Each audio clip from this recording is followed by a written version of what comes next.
Listo, dale.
Laura,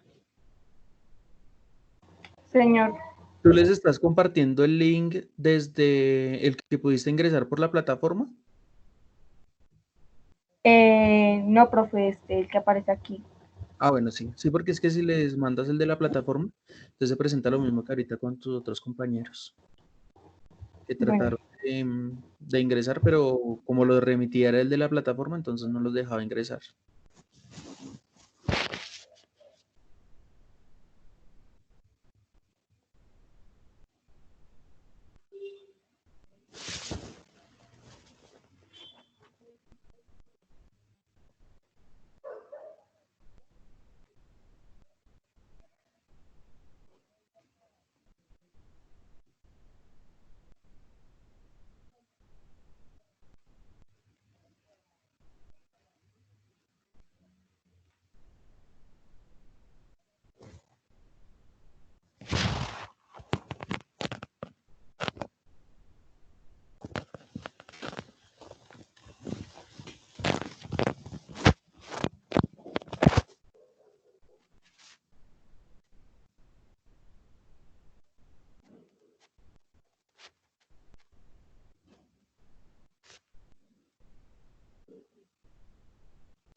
profe, ya se los envié, pero que los manda es para iniciar sesión en Microsoft.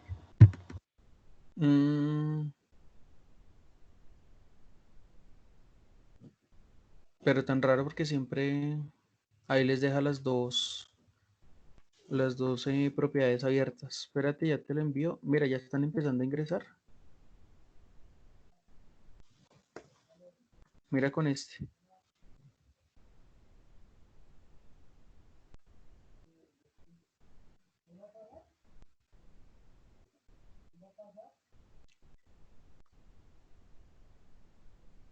Mariana, Señor,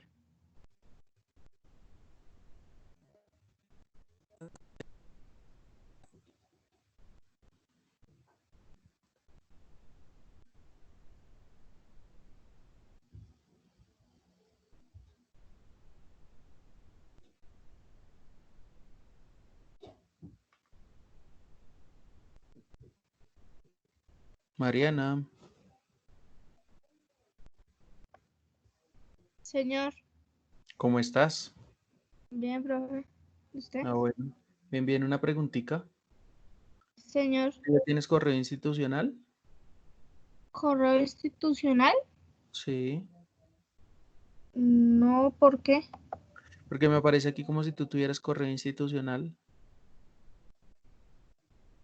Pues está... la verdad, pues yo desde hace rato tengo Microsoft Teams, pero pues Sí, ahí yo traté de colocar mi nombre, pero yo sí me he dado cuenta que desde antes yo aparecía como un minuto de Dios, algo así.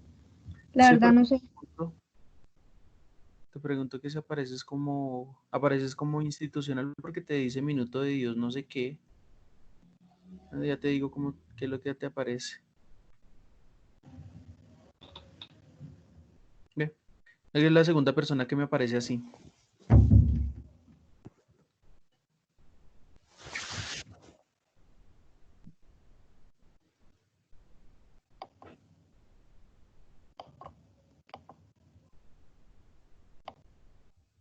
¿Tú también has tratado de compartirle el link a tus compañeros? Sí, Profe, no, ese Sí. tampoco sirve, también los lleva para registrarse en Microsoft. O sea, les tiene que estar apareciendo una pantalla de registro, pero es que pueden ser dos pantallas. O sea, eso ponle cuidado. Mire, cuando yo trato de abrir, les voy a compartir mi pantalla aquí. Mira que ustedes se den cuenta. Esto, mire, compartir mi pantalla. Cuando yo hago esto, unirse al encuentro, aquí me va a dar tres opciones. Esas mismas tres opciones son las que les están apareciendo a ustedes, a sus compañeros. No, profe, ahí sale es para iniciar sesión en Microsoft. Mm,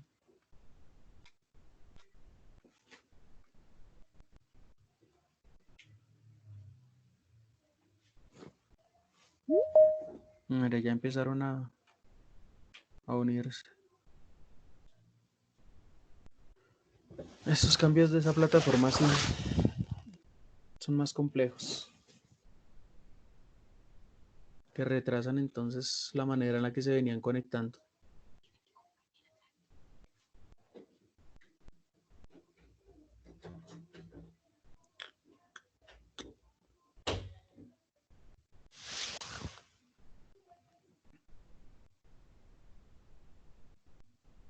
Hola Valentina, ¿cómo estás?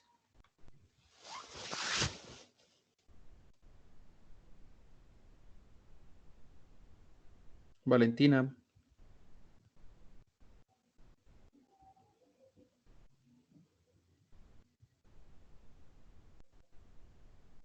Valentina Moreno. Yo, profe, qué pena. ¿Cómo estás? Eh,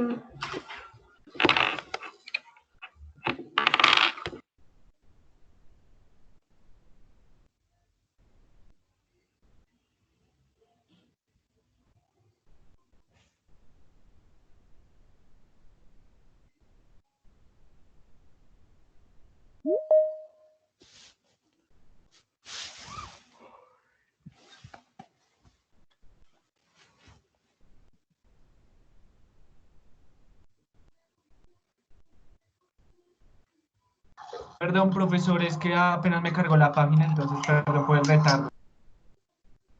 Sí, no, me estoy dando cuenta que todos tienen inconveniente para ingresar precisamente por lo del cambio de la plataforma.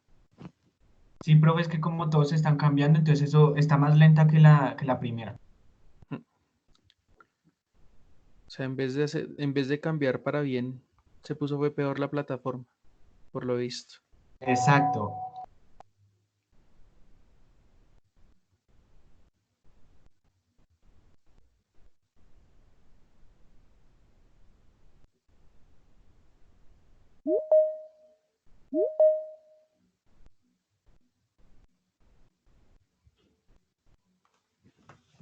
Bueno,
Bueno, muchachos, no puedo dar ya realmente más espera porque pues ya han pasado casi 15 minutos, entonces voy a empezar la clase, ¿vale? Con los que están.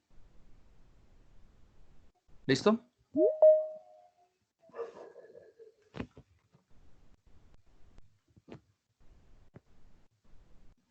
Bueno, el tema de hoy es muy importante que le pongan atención, pues porque finalmente a partir de este tema es que vamos a poder entender cómo es todo este tema de preparación de soluciones y demás cosas. Por eso es más que necesario que realmente ustedes estén en una dinámica de analizar pues todo este tipo de procesos. Discúlpame, Mariana, ¿a ti te están apareciendo las admisiones? Señor, ¿A ti te están apareciendo las solicitudes de admisión? sí, Ay, ¿tú me puedes autorizar, porfa? Los sí, compañeros que vayan. señor. Vale, te lo agradezco. Con eso yo voy iniciando la clase y no tendría interrupciones entonces.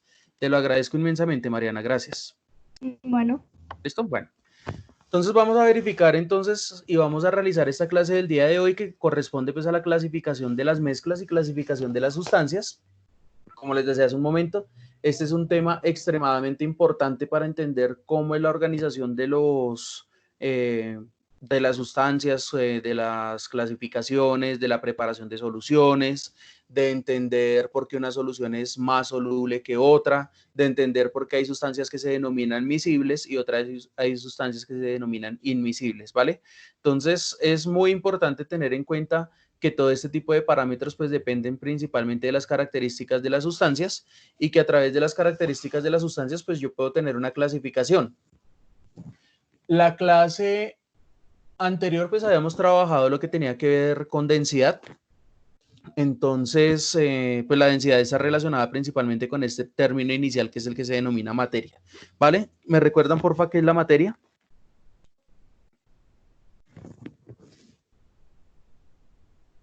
Recuérdenme por favor qué es la materia.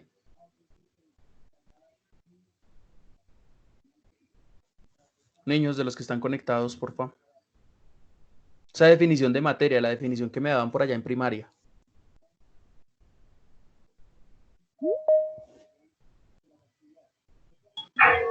Profe, es todo aquello que ocupa un lugar en el espacio. Sí. ¿Y con qué características cumple para ocupar un lugar en el espacio? ¿Qué tiene que tener? Propiedades físicas, creo. ¿Cuáles propiedades físicas tiene que tener? Ser sólido, gaseoso y líquido. No, esos serían los estados de la materia. Profe, Sí. masa, Masa. peso y volumen. Bueno, ojo porque el peso es una propiedad que depende exclusivamente de si existe o si no existe la gravedad, ¿vale? Ojo con eso, porque nosotros normalmente tendemos a confundir el término de masa y el término de peso. El término correcto para determinar la masa que se mide en kilogramos de un objeto, pues sería a través de una balanza, a través de una báscula. Pero normalmente nosotros asumimos que el peso es equivalente a la masa y no, la masa es un concepto, el peso es otro.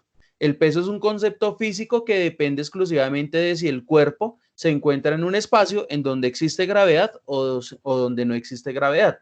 Por eso entonces estaríamos hablando que los centros de masa pues dependen exclusivamente de si están en un planeta ubicados o si no están en un planeta ubicados. Por eso es que los astronautas en el espacio pues ellos tendrían masa, pero no tendrían peso porque no hay una gravedad en la cual ellos puedan calcular o puedan ser valorados a través de ese peso. ¿Estamos claros con eso? Sí, señor. ¿Listo? Sí, obviamente usted no va a llegar allá a la carnicería a decirle al señor, en términos de newtons, a decirle regáleme 9,8 newtons de carne que serían equivalentes a 1 kilogramo. Usted no lo va a hacer, porque pues obviamente la persona de la carnicería pues que desconoce este tipo de términos, supongo yo que los desconoce porque de pronto hay una persona que sea muy estudiada. Suponiendo que la persona desconozca, pues lo primero que le va a preguntar es qué son newtons, o si lo que usted me está pidiendo es una libra de carne, o de pronto si la persona es muy osada de pronto y se arriesga, pues se pondrá a buscar cuál es la diferencia entre peso y masa, y qué son esa vaina de los newtons, y pues de pronto lo hará, ¿no? Pero por lo general la cantidad de personas que la mayoría de ellos le va a preguntar es qué es ese tema de newtons y por qué no se lo pide en kilogramos, o a cuántos kilogramos son equivalentes. Bien, entonces eso es un tema y hay un concepto que hay que tener en cuenta ahí, que es diferente el concepto de peso al concepto de masa. Pero por los otros dos términos que su merced entrega, que uno es la masa y la otra es el volumen, pues ambos son igual de asertivos porque todos los cuerpos tienen masa y tienen volumen. ¿Listo? Entonces, la materia es todo aquello que ocupa un lugar en el espacio, como lo dijo la compañera, pero que además de ocupar un lugar en el espacio, pues también tienen masa y tienen un volumen que los puede determinar. ¿Listo? Entonces, fíjense que la densidad es una de las formas más fáciles de establecer cuál es la relación de la materia, porque pues, la densidad es la relación que existe entre la masa y el volumen. ¿Listo? ¿Hasta ahí estamos claros? ¿Sí o no?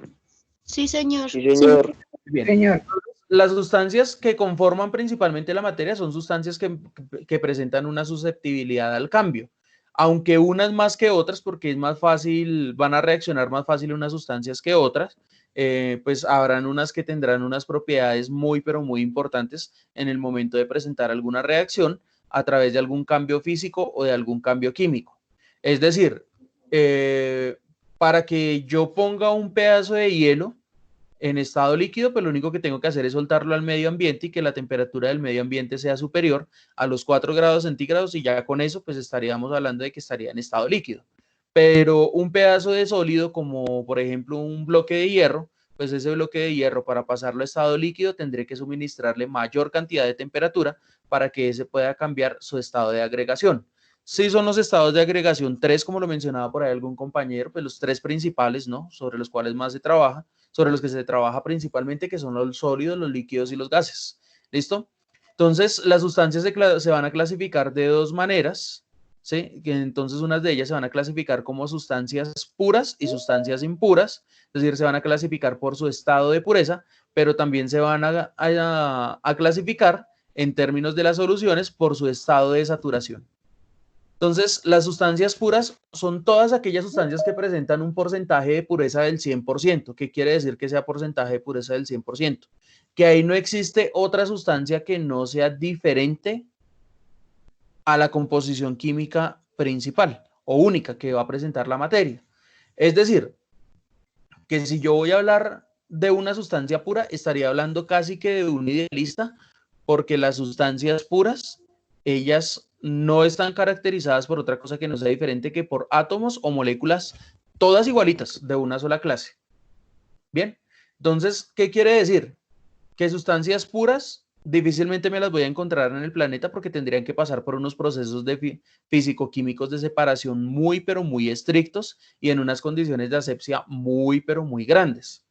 Uno de los compuestos que ustedes pueden encontrar que son del máximo estado de pureza, lo tienen en este momento en sus manos para los que tienen los celulares, o los tienen en este momento también en sus manos para los que tienen los computadores.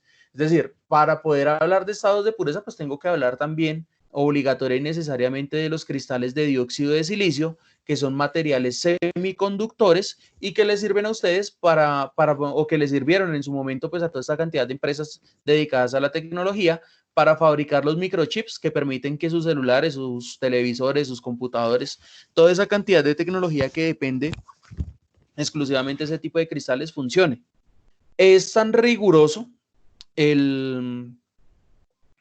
¿cómo les digo yo? El proceso de fabricación de este tipo de cristales, o sea, es tan estricto, es tan riguroso, es tan fuerte y tiene que ser en unas condiciones de no contaminación tan grandes que las personas tienen unos trajes de bioseguridad, mejor dicho, la berraquera.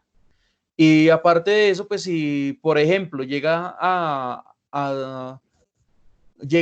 existir en un cuarto de dimensiones prácticamente de unos 8 metros por otros 16 de fondo, ¿sí? Si llega a existir un solo miligramo de humo de algún cigarrillo, que a veces se les queda impregnada a la gente toda esa cantidad cuando fuman, pues perfectamente sirve para activar las alarmas de... ¿Las alarmas de qué? Las alarmas por alerta de riesgos de contaminación hasta por 2 o 3 horas. Entonces, así de complejos son esos tipos de medios. Realmente ellos son muy cuidadosos con ese tipo de procesos de fabricación porque no es tan fácil fabricar un microchip, pero para poderlo fabricar se tienen que asegurar de que las condiciones ambientales sean en el máximo estado de pureza posible. ¿Listo? Casi que no permiten ni la presencia de otro tipo de gases como el nitrógeno, como el hidrógeno, como el cloro, porque saben que eso puede llegar a afectar la composición en el momento de fundir el cristal.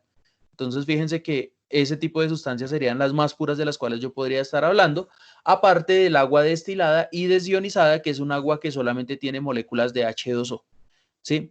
Ese tipo de moléculas son, por decirlo de esta manera, son peligrosas incluso para los seres humanos. Usted no puede consumir agua destilada y desionizada porque perfectamente se puede deshidratar.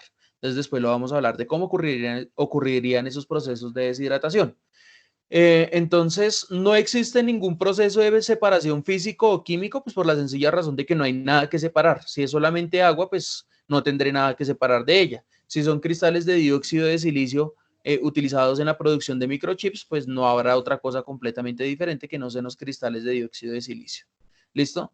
Y la clasificación única que pueden recibir son las clasificaciones de átomos y de moléculas. Entonces, de ahí la importancia de la pureza. Nosotros con lo que vamos a trabajar, pues se van a dar cuenta ustedes que tienen unos porcentajes muy peculiares, muy particulares y que no van a ser precisamente del 100% porque las sustancias puras, por más de que las fabriquen, al 100% no van a existir. ¿Listo? Luego entonces vienen las sustancias impuras y las sustancias impuras son aquellas que presentan al menos un grado de impureza, es decir, que si yo estoy hablando de que el agua estaba al 100%, con que ya esté al 99.9.9.9% de pureza, ya no sería pura. O sea, quiere decir que ella se estaría presentando al menos algo de impurezas y con esas impurezas pues ya estaríamos hablando de que no sería una sustancia pura, sino una sustancia impura. Y a través de estas es que yo puedo establecer los porcentajes de la concentración. Es decir, yo no puedo hablar de concentración en una mezcla pura, pero sí puedo hablar de concentración en una mezcla impura, porque aquí ya dependería de la presencia de otras sustancias que hacen que yo tenga una porción de una o una porción de otra sustancia diluida en algo que se denominan como los solventes y que ya ahorita vamos a ver las fórmulas. En algunos casos pues tienden a clasificarlas como trazas, es decir, por ejemplo, las pruebas de absorción atómica, les pongo el ejemplo más reconocido para que entiendan esta palabra de los ppm. Los ppm son partes por millón, es decir, cuántas partículas por millón pueden haber o pueden estar presentes en una solución, pero este término de los ppm principalmente lo utilizan en las pruebas de absorción atómica, que es así como los llaman en medicina legal, y que sirve para identificar, por ejemplo, cuando una persona dispara un arma, y que a veces tienen la duda de si fue o no fue la persona que disparó, cuando se dispara ese arma siempre sale una cantidad de pólvora, unas trazas de pólvora que quedan impregnadas en la mano de la persona, y lo que hacen es, a través de la prueba de absorción atómica, utilizar un solvente, normalmente utilizan alcohol, y ese alcohol lo pasan por las manos de la persona y luego lo van y lo juegan con más solvente, pues para determinar si tiene rastros de pólvora.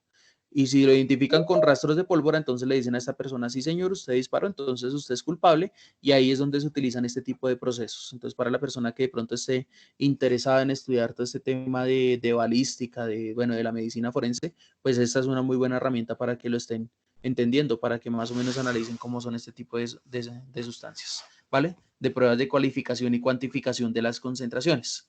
¿Hasta ahí estamos claros, muchachos? Por favor, ¿me confirman alguien por voz? Sí, ¿Está entendiendo? señor. Bueno, listo, muy bien. Entonces, estas partículas, pues vuelvo y repito, difieren de la composición general de la química, es decir, si voy a estar hablando de agua, hablemos de agua mineral 100% pura, que ese es el término que nos venden cuando compramos una botella de agua, que es agua mineral 100% pura. Pues si es agua mineral, quiere decir que tiene pequeñas porciones de algunos metales que pueden ser benéficos para el cuerpo, por lo tanto, no sería agua pura, porque ya de por sí contiene minerales. ¿Listo?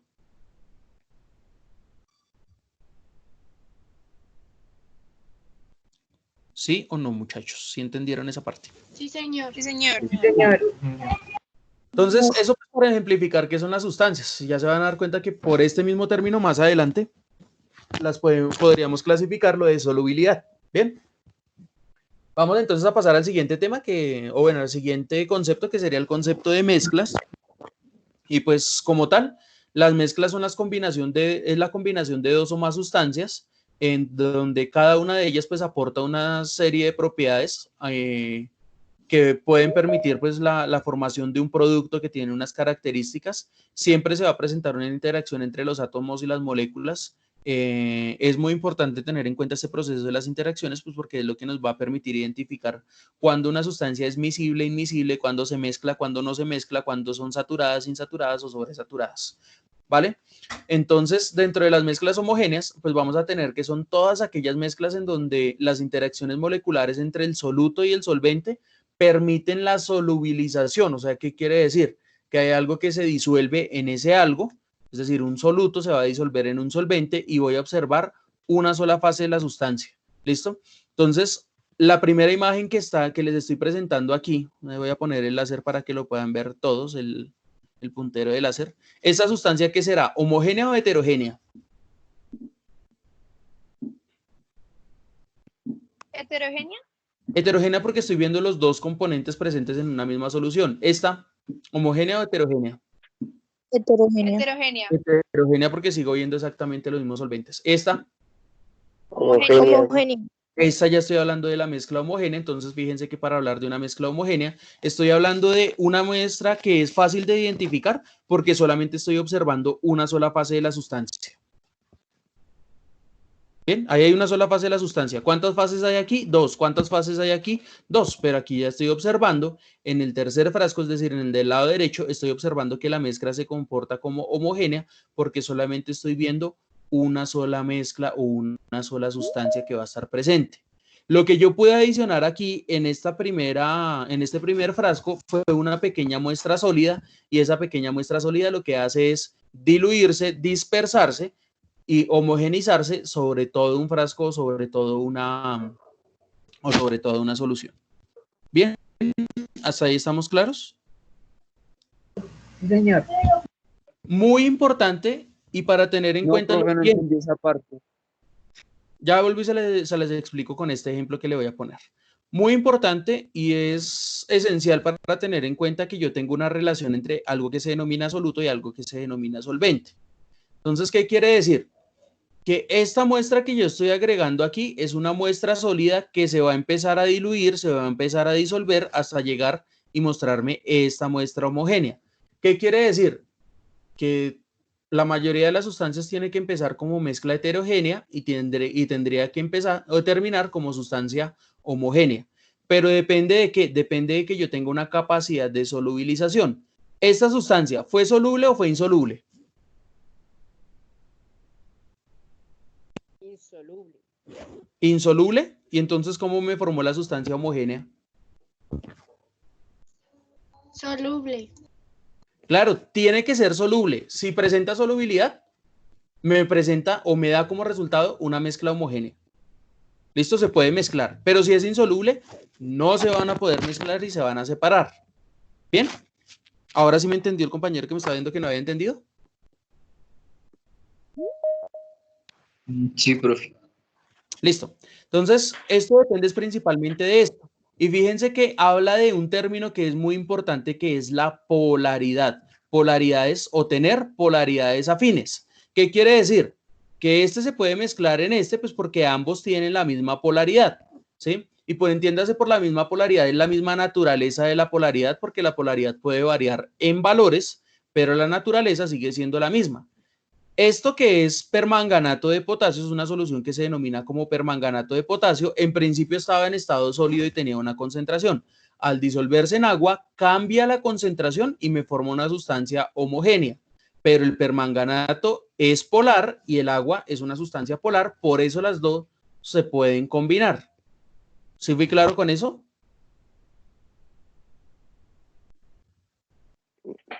Sí, señor. Listo. Si ambas son polares, ambas se mezclan. Si son apolares, ambas se mezclan. Pero si es una polar con una apolar, no se van a mezclar. El ejemplo más claro son las mezclas heterogéneas. ¿Listo? Sí, seguro. Listo, entonces aquí me está diciendo, las mezclas heterogéneas son ¿qué?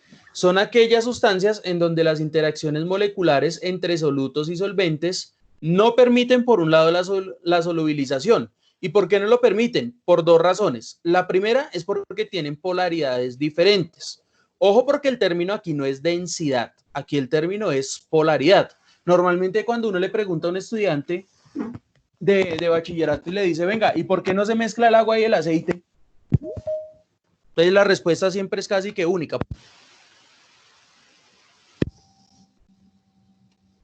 ¿Por qué no se mezcla el agua y el aceite?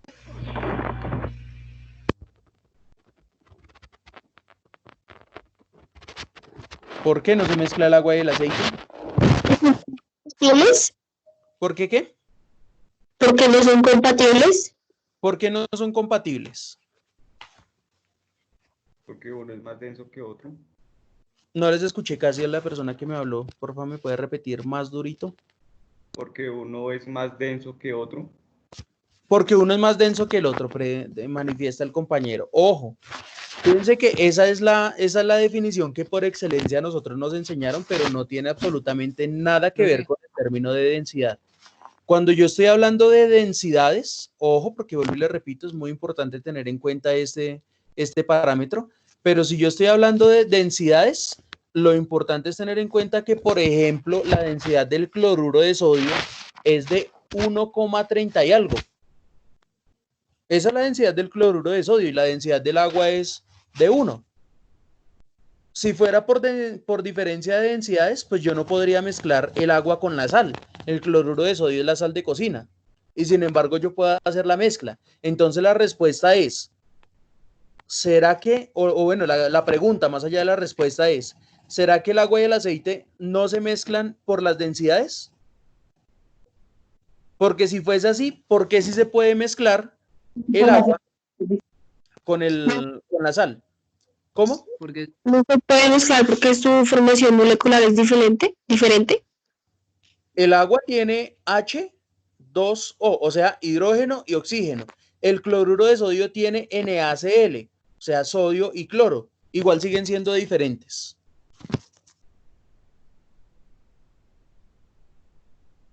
Sigue presentándose exactamente la misma diferencia.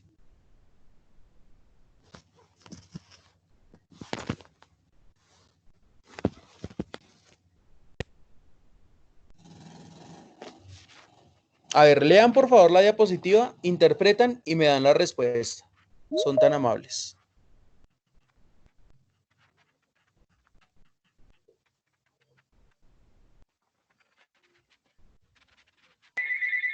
Profe, ¿no se mezclan por las polaridades?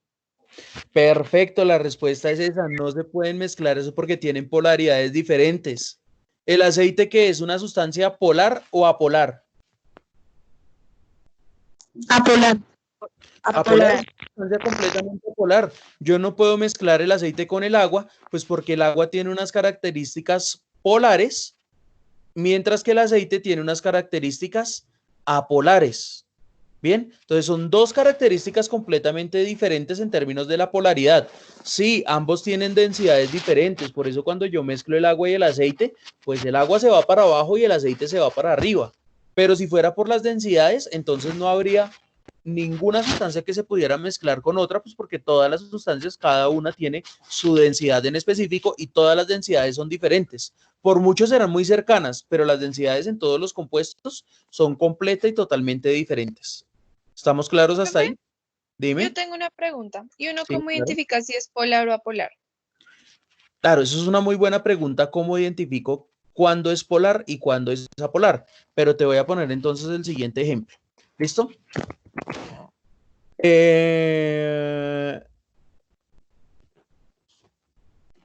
¿Has preparado algo en la cocina en donde obligatoriamente te hayas tenido que untar las manos de mantequilla? No. ¿No? Bueno, ¿estás cerca de la cocina? Sí, Podemos hacer, ¿tienes mantequilla? sí. Bueno, vamos a hacer entonces el ejemplo lo siguiente. Vas a tomar el dedo meñique y lo vas a untar por la parte interna de la palma de la mano, es decir, por donde están los plieguecitos hacia donde se dobla el dedo, lo vas a untar de mantequilla.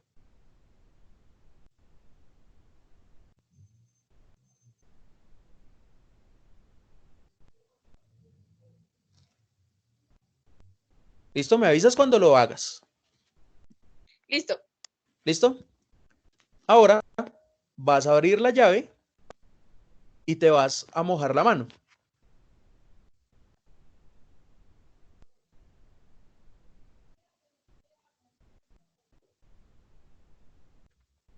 ¿Dónde tienes mantequilla? ¿Qué Ya. pasó?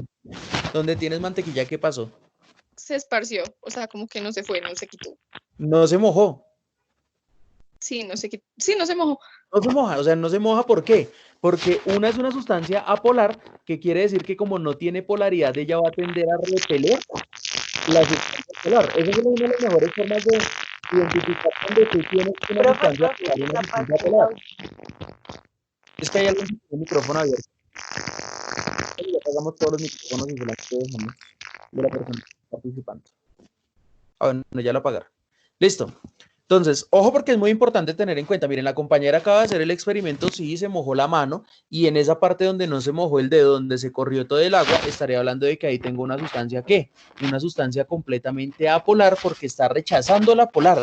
Si tú quieres saber o si tú quieres determinar cuándo una sustancia es polar y otra es apolar, pues lo mejor que puedes hacer es mezclarla ¿con quién? Mezclarla siempre con agua. Si se mezcla con el agua, quiere decir que es polar, y si no se mezcla con el agua, pues quiere decir que será una sustancia completamente apolar.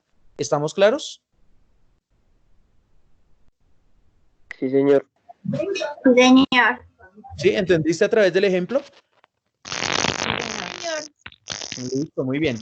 Entonces, aquí es donde tenemos entonces que tener en cuenta principalmente ese tipo de circunstancias. Yo puedo hablar de la polaridad, ¿de acuerdo a quién? De acuerdo pues al contraste con la sustancia más polar que yo conozco, que es el agua. No obstante, y por eso es que el agua es considerada como el solvente universal, porque él, a través de su polaridad, tiene la capacidad de solubilizar todo. ¿Vale? Aquí tengo entonces, por ejemplo, esta muestra que es una mezcla heterogénea. ¿Vale? Y aquí estoy hablando de que no se están mezclando, ¿por qué? ¿Por polaridad o por exceso de solvente? ¿Cuál de las dos creen ustedes?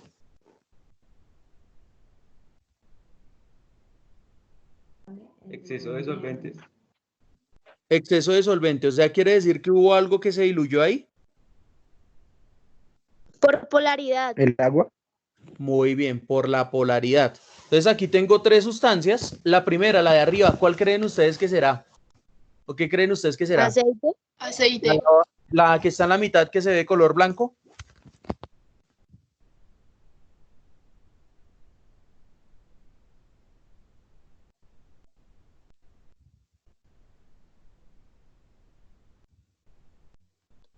¿Y esa que está en la mitad, qué creen que es? ¿O qué creen que será?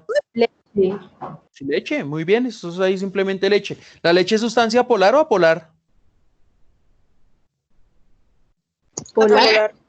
Polar. Si no fuera polar, cómo prepararía, por ejemplo, el chocolisto?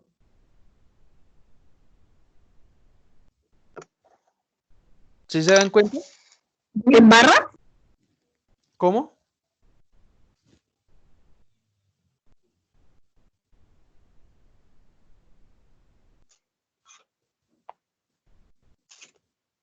Entonces, aquí es donde está la relación. Fíjense que la leche es una sustancia completamente polar, por eso es que ustedes pueden preparar chocolisto, es decir, pueden disolver el chocolisto en la leche, y por eso es que ustedes preparan los juguitos a punta de leche, porque es una sustancia completamente completamente polar. Y la de abajo podría yo interpretar Miel. que es miel. Sí, miel, podríamos decir que es miel, pero también podría decir que es glicerina con otro aditivo. Vamos a decir en este caso que es miel. La miel, a pesar de que es una sustancia polar, fíjense que también presenta otro rasgo completamente diferente, que es la viscosidad. ¿Listo? De la viscosidad también es otro rasgo, pero pues en este caso no vamos a hablar de viscosidad, porque ese sería meternos en otro tema que tiene otros valores y otras unidades que van a ser un poquito diferentes a las que ya venimos trabajando. Pero entonces, fíjense, aquí tengo entonces una muestra heterogénea. Estas dos son sustancias completamente apolares, pero estas dos son polares, sin embargo difieren de la viscosidad. Si yo cojo la leche y la meto en la licuadora, prendo la licuadora y le voy agregando miel de a poquitos, igual esas dos van a formar una mezcla, ¿sí? Pero lo que pasa es que aquí la viscosidad, como no se ha agitado y como no se ha presentado ese proceso de preparar esa solución a través de la mezcla, pues por eso es que no ha ocurrido este proceso. ¿Estamos claros hasta ahí? Sí, señor. Listo, muy bien. Entonces quiere decir que para que estas dos se mezclen tengo que agitar vigorosamente, y para que estas dos se mezclen pues realmente va a ser imposible porque no voy a poder mezclar la una con la otra. Bien. Entonces, otra de las razones por las cuales tengo que entender que, por ejemplo, que la mezcla va a ser heterogénea, es que aún siendo solventes siendo solubles la una en la otra, pues yo habré excedido la capacidad de solubilidad del solvente y del soluto. ¿Qué quiere decir esto? Es como cuando ustedes están preparando un jugo y resulta que, pues pongámoslo en los siguientes términos, si usted le echa 10 moritas, pues usted la va a poder licuar y se va a solubilizar todo. Si le echa 20, de pronto ese es el rango y pues se va a solubilizar todo. Pero si usted ya le echa 30, pues siempre le va a quedar un grumo, siempre le va a quedar algo en la parte inferior, que es lo que no se habrá podido solubilizar por más de que usted lo agite. ¿Estamos claros hasta ahí? Sí, señor. Listo. Entonces, ese es el otro rasgo de solubilidad. O sea, yo puedo tener dos sustancias que sean solubles, pero si excedí el límite o la capacidad que tiene ese soluto frente al solvente, pues automáticamente se va a clasificar como una mezcla heterogénea. Como si yo mezclo agua con azúcar, voy a diluir una gran cantidad, pero va a llegar un punto en donde no voy a poder solubilizar más, y en ese punto pues voy a tener una sustancia heterogénea. Bien. Entonces, bueno. Recordemos entonces, y para resumir, lo polar diluye lo polar y lo apolar diluye lo apolar. ¿Qué quiere decir esto? Cuando una persona, por ejemplo, trabaja como mecánico, entonces estos mecánicos, pues para ellos es muy normal tener las manos untadas de grasa. ¿Sí? Usted muchas veces los va a saludar y ve que las manos son negras de la cantidad de grasa que ellos tienen en sus manos. Pero ellos no se pueden lavar las manos con agua. ¿Para qué se lavan las manos con agua si no va a quitarle toda esa cantidad de grasa? Entonces, como no se pueden lavar las manos con agua, pues ellos lo que hacen es lavarse las manos normalmente con Barsol, que es una sustancia apolar, o con thinner, que es una sustancia apolar, que lo único que va a hacer es quitarle toda esa cantidad de grasa. ¿Estamos claros hasta ahí? Sí, señor. Lo polar, lo apolar, lo apolar. Entonces, siempre para que lo tengan en cuenta. Es decir, si la compañera quisiera quitarse esa mantequilla de las manos, pues sería más fácil incluso que cogiera, de pronto si tiene por ahí un poquito de removedor de esmalte, se pasara con un algodón y se va a dar cuenta que le va a caer más fácil. Entonces, de mantequilla. Es ayudarle con la rotación de los productos que tiene. Profe, Una pregunta, entonces, digamos, ¿el jabón que es apolar o polar? ¿Lo puedo disolver en agua? Sí, ¿no? O- Claro, lo puedo disolver en agua. Entonces la sustancia o la solución es polar o apolar. Polar. Polar. Polar, muy bien. Bien, lo que pasa es que en esto ocurre un proceso que se denomina como un proceso de saponificación. Y las saponinas son solubles en agua, pero tienen la capacidad de remover sustancias apolares. Sí, es una característica especial que tienen ellos. Las saponinas normalmente... Bueno, profe. Las saponinas normalmente las utilizan también con base en una resina grasa, es decir, el jabón Rey, que por estos días nuevamente volvió a repuntar en ventas porque la gente se acordó de que existía el jabón Rey y que era uno de los más baratos que habían y que lo utilizan incluso hasta para lavarse el cabello todavía en algunas casas, pues tiene una base que se denominan como el lauril sulfato de sodio y los lauriles sulfato son extraídos principalmente de la grasa de los animales o de grasas vegetales. Les adicionan ese sodio, un hidróxido de sodio, y a través de ese hidróxido de sodio que les están agregando, pues lo que hacen es proporcionarles esa capacidad para empujar esas trazas de agua. Entonces, es decir, ellos lo que van a hacer es generar un campo iónico y a través de ese campo iónico en un medio húmedo, lo que hacen es empujar todas esas partículas grasas.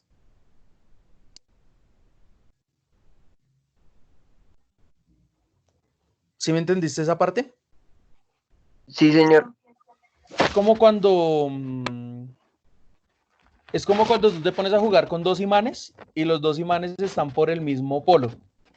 ¿Qué pasa si tú tratas de unir los dos imanes por el mismo polo? Creo que no se unen, o sí. Sí se unen, ¿no? Si es opuesto, no. No, al contrario, si es opuesto se unen. Pero si están por el mismo polo, entonces quiere decir que yo las voy a tratar, o sea, yo voy a poner uno enfrente del otro y puedo jugar a empujar los dos imanes, pero no se van a tratar de pegar hasta que el otro imán no se dé la vuelta y se une por el campo ionizable. Entonces lo mismo va a pasar aquí. Entonces yo voy a tener una sustancia que está disuelta en agua, pero que le da características ionizantes positivas, que eso es lo que hace el sodio, y empuja esa otra partícula ionizante positiva, que es la grasa que está ahí presente. Pero no ocurre para todos. Mire, yo me puedo agregar cualquier cantidad de jabón para quitarme la grasa después de haber tocado grasa de un vehículo. Y no me la voy a poder quitar así nomás. La única forma de quitármelo realmente es o con un poco de gasolina o con un poco de básolo o con un poco de tiner. Va a ser la única manera que me va a permitir quitármelo. ¿Listo? Sí. Listo, muy bien. Entonces hablemos de las soluciones, porque las soluciones es un tema, mejor dicho, de aquí en adelante ustedes van a quedar casados con este tema que son el tema de las soluciones.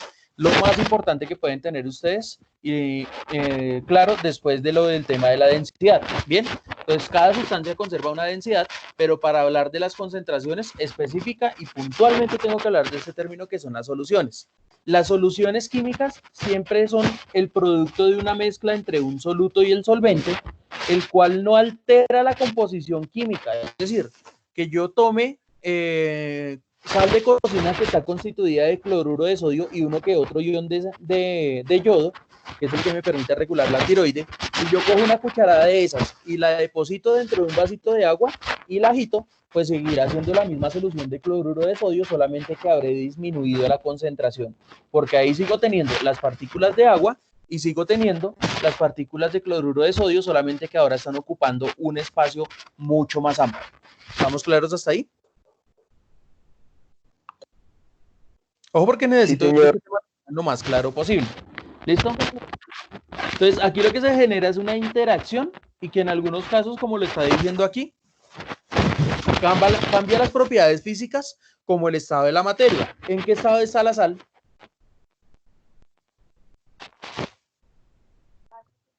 ¿Sólido? Sólido, muy bien. ¿Y en qué estado está el agua? Líquido. Y cuando yo mezclo la sal con el agua y la revuelvo y la agito bien, que quede una mezcla homogénea, ¿qué sustancia me queda? Líquida. Y la solución es una solución salina, pero que ahora está en estado líquido. Es decir, lo único que hizo fue cambiar la concentración y el estado de la materia. ¿Listo?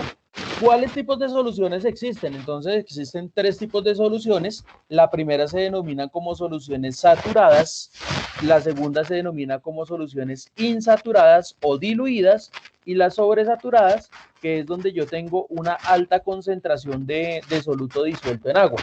Entonces, digamos que como que las imágenes más representativas serían esto, salvo que este nombre de aquí podría tomarlo de 2 maneras. Primero es una mezcla heterogénea, porque si ustedes se dan cuenta, tengo una solución que es de color verde, pero en la parte del fondo voy a tener una solución de un verde un poco más oscura.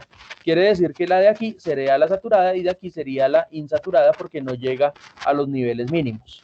En términos gráficos, siempre que tengo que analizar y que tengo que tener en cuenta que en materia de disolución voy a tener que las disoluciones van a tener una relación entre la temperatura y la cantidad en gramos que yo voy a agregar del soluto. ¿Qué quiere decir eso?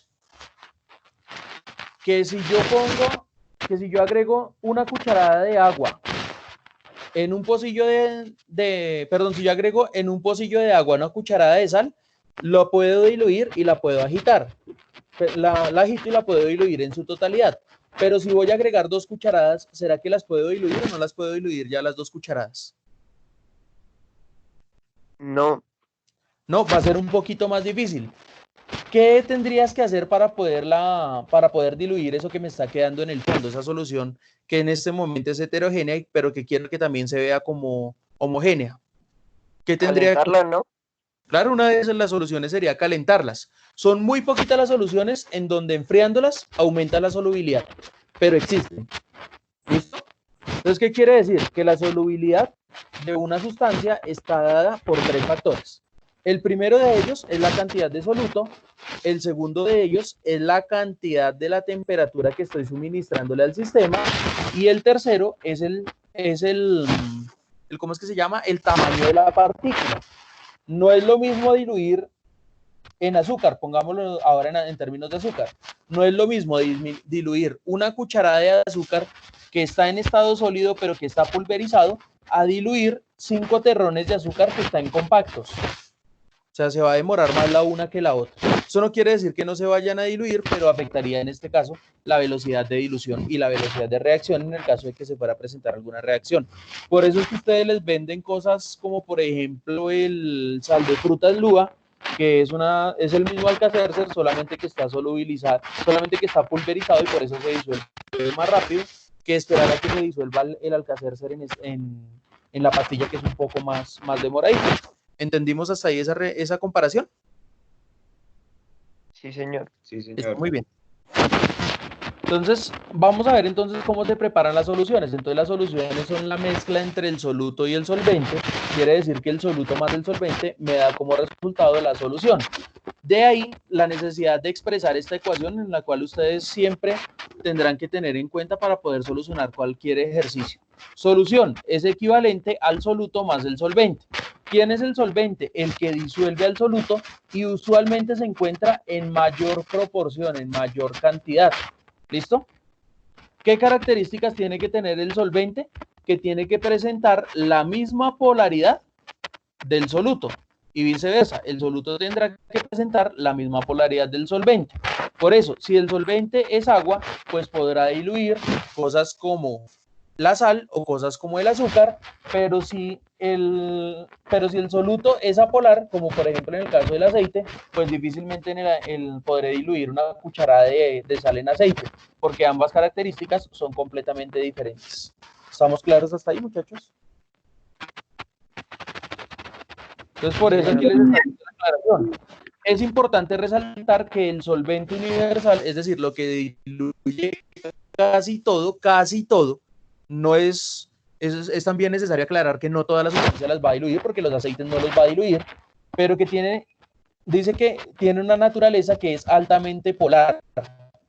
Los solventes polares disuelven moléculas polares y los solventes apolares disuelven moléculas apolares. Entonces, ahí están como las como las relaciones, es decir, es como decir un positivo con positivo y un negativo con negativo para que ambas se disuelvan, pero si uno es positivo y el otro es negativo en términos de solubilidad, aquí no va a pasar nada. Ojo que estoy hablando solamente en términos de solubilidad, no estoy haciendo referencia a la formación de iones. ¿Listo? Entonces, soluciones saturadas, aquí les voy a poner un ejemplo. Entonces, las soluciones saturadas son aquellas soluciones en donde el solvente y el soluto tienen una capacidad y de acuerdo a esa capacidad es que puedo solubilizar lo uno con lo otro. Bien, entonces aquí me pone el ejemplo. Dice, la solubilidad del cloruro de sodio, es decir, sal de cocina, es de 359 gramos por cada litro a una temperatura de 25 grados centígrados. Fíjense que me está referenciando la temperatura porque de acuerdo a la temperatura voy a poder diluir más o voy a poder diluir menos. ¿Listo? Y dice, lo que quiere decir que si se agrega exactamente esta cantidad en un litro de agua, es decir, los 359 gramos en un litro de agua, la solución, una vez mezclada, será homogénea y la capacidad del soluto está acorde con la capacidad del solvente. ¿Qué quiere decir? Que de acuerdo a esta gráfica, pues en la línea sobre la que me voy a encontrar va a ser en esta línea roja que yo estoy señalando aquí, porque la capacidad del soluto va a ser equilibrada respecto a su capacidad de solubilidad. ¿Qué pasa si yo agrego más? Pues tendré una mezcla sobresaturada. ¿Y qué pasa si agrego menos? Es una solución insaturada o no saturada. Yo siempre les pongo a ustedes el mismo ejemplo bajo esta circunstancia. Transmilenio, el de 2 vagones, tienen normalmente 48 sillas. ¿Sí? Quiere decir que ¿cuántas personas se pueden sentar? 48. 48. El mínimo, ¿cuántas personas mínimo se pueden sentar para que esa vaina funcione? Bueno, hay 49 con la del conductor, pero la mínima silla que tiene que estar ocupada para que el conductor pueda sentarse, pues será una que será la del conductor. Entonces ahí estaré hablando de ¿qué?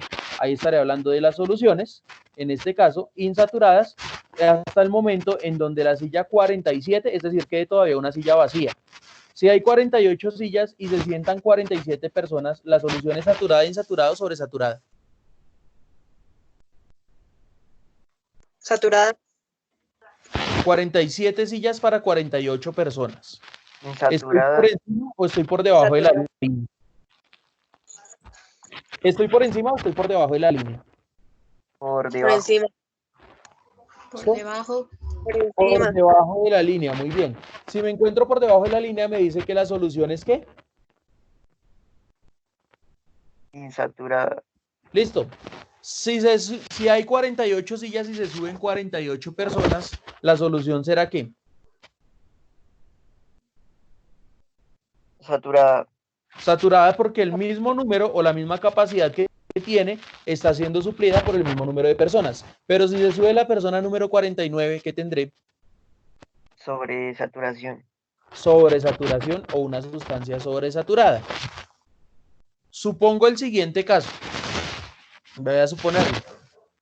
¿Ustedes han visto que hay veces que se sientan de a 3 personas en una sola silla? En una sola silla aparte. Sí. ¿Sí? Listo. La mezcla ahí será saturada, insaturada o sobresaturada. Sobresaturada. Sobresaturada. Sobresaturada. Sobresaturada pensaría uno, pero es como si al sentarse esa persona eventualmente o compartir esas 3 personas, esas 2 sillas, pues es aquí la relación es como si yo aumentara un poquito la temperatura. Si yo aumenté un poquito la temperatura, que es normalmente lo que hacen las parejas, ¿sí? Se sientan los dos en una misma silla, uno sentado en las piernas del otro, pues ¿qué fue lo que pasó entonces? Que aumentó un poquito la temperatura y al aumentar un poquito la temperatura, pues lo que hizo fue aumentar un poquito la capacidad del agua para seguir recibiendo soluto. Mismo ejemplo del agua con la sal, ¿sí? Yo ya deposité 2 cucharadas, se diluyó la mayor cantidad, pero si quiero que esa vaina se quiera seguir diluyendo, pues lo que tengo que hacer es agregarle o subirle un poquito la temperatura para que se vuelva a diluir nuevamente. ¿Listo? ¿Entendido? Sí, señor. Listo, muy bien. Pasemos entonces. Señor. Soluciones insaturadas. Las soluciones insaturadas entonces van a presentar esta característica. En términos colorimétricos, usted se va a dar cuenta que las soluciones insaturadas, en su gran mayoría, son sustancias que no tienen la misma cantidad, no tienen el mismo color. Es decir, entre más leve sea el color, menor cantidad va a haber de sustancias de soluto en el solvente. Entonces, esa es una de las maneras más fáciles de encontrar el punto de la saturación. Si yo comparo estas tres sustancias que están aquí abajo, ¿cuál será la saturada, cuál será la insaturada y cuál será la sobresaturada?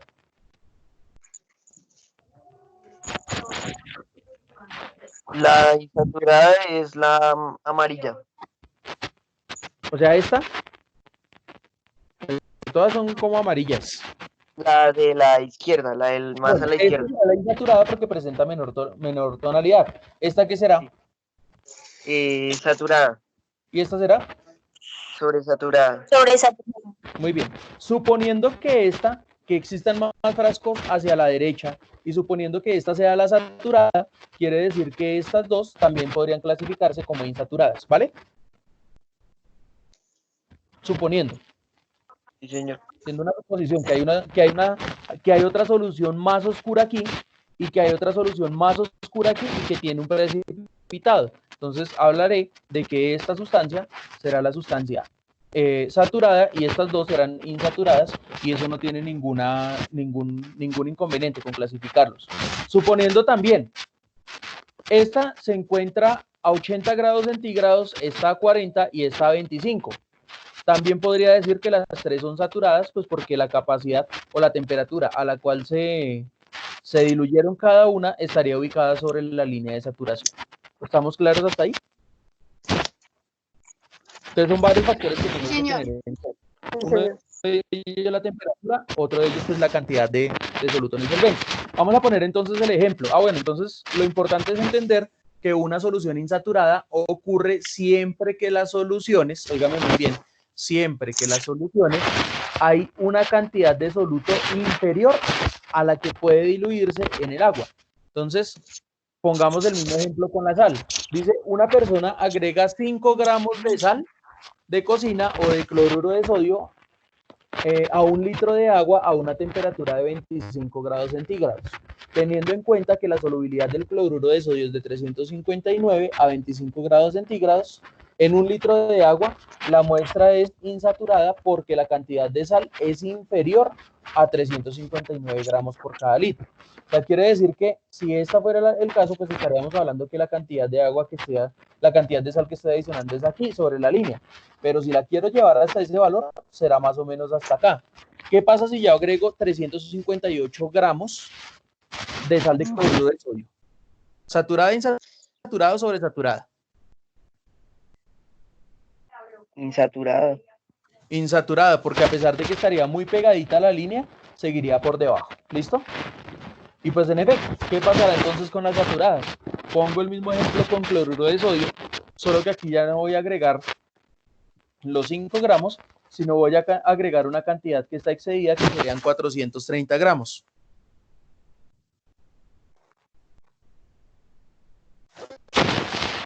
¿Sí? ¿Sí o no? Sí, profe. Sería sobresaturada, ¿no? Muy bien. Y si agrego, la capacidad es 359, si agrego 360, ¿qué será? Sobresaturada. Sobresaturada, y ahí ya tengo las respuestas para todos. ¿Listo? En un análisis de gráfica, entonces pongamos el siguiente ejemplo y vamos a guiarnos por la gráfica, ¿vale? ¿Me haces un favor? ¿Puedes leer el ejemplo? ¿Yo, profe? Sí, gracias. Las gráficas de solubilidad son una herramienta que permiten analizar y predecir las posibilidades características de una solución. Dadas las condiciones de una sustancia a través de las líneas de saturación de algunas sales, por ejemplo, se podría predecir que en una muestra de KCl a 30 grados centígrados... Para un momentico. Entonces me está diciendo la muestra de KCl. Fíjense que ustedes aquí tienen varias lineecitas y que cada lineecita tiene unas soluciones o corresponde a unas composiciones químicas en específico. Me está diciendo entonces que tengo una muestra de 40 gramos. Quiere decir que me voy a ir de aquí por toda esta línea que está acá. ¿Vale? Por toda esta línea que estoy aquí y voy a ubicar el cruce precisamente con esta línea que dice KCL y voy a identificar si sobre esta línea que estoy señalando aquí la solución se encuentra por arriba o se encuentra por abajo. ¿Vale? Entonces me dice que eso es una muestra de ¿cuántos gramos? Ah, bueno, continúa leyendo, por favor. Y en 100 gramos de agua, si se adicionan 40 gramos de esta sal, la de esta, perdón, profe, de esta la sal, La muestra de sal sería ¿qué? Sobresaturada. Entonces vamos a hacer el ejercicio aquí rápidamente. Dice, bueno, el ejercicio me está diciendo, suba por donde dice 30 grados centígrados, es decir, voy a tener toda esta línea, toda esta línea, porque aquí estoy teniendo los 30 grados centígrados. ¿Listo? Ojo, porque con respecto a esto, pues les voy a mandar ejercicios directamente sobre este ejemplo de saturación. Pero me está diciendo que tengo una cantidad que son los 40 gramos, o sea que quiere decir que voy a cruzar la línea que dice 30 con la línea que dice 40 y en el puntico en donde me se encuentre, pues voy a identificar si la muestra está por encima o está por debajo para determinar si es saturada, insaturada o sobresaturada. Entonces subo por esta, listo, y me quedo aquí. Fíjense. ¿La línea del KCl está por encima o del cloruro de potasio? ¿Está por encima o está por debajo? está por encima. Si está por encima, me dice el ejercicio anterior que la clasifico como Sobresaturada. Listo. Solucionado. Ahí está solucionado el ejercicio. Si hubiese quedado aquí debajo. Saturada. Y si hubiese quedado aquí en toda la mitad.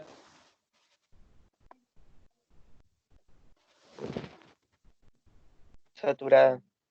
Saturada, muy bien. Listo, voy a suponer que tengo los mismos 40 gramos, la mezcla está sobresaturada, pero ahora no la voy a medir a los 30 grados centígrados, sino que las voy a medir a los 70 grados centígrados. Si la mido a 70 grados centígrados, quiere decir que ahora la línea estará aquí, pero la muestra está a 70 grados centígrados, son los mismos 40 gramos. La mezcla es saturada, insaturada o sobresaturada.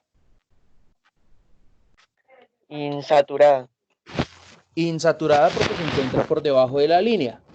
Para que los 40 gramos estén saturados, quiere decir que debería estar más o menos aquí, en 45 grados centígrados. ¿Entendido? Sí, señor. Listo, eso sería todo por el día de hoy, muchachos. Muchas gracias, profe. No, muchas gracias a ustedes. Entonces espero que haya sido productiva la clase para ustedes y que realmente hayan entendido. Bueno, pues voy a detener ya la grabación para que entonces nos podamos ir retirando. ¿Listo? Entonces, No, profe. muy importante.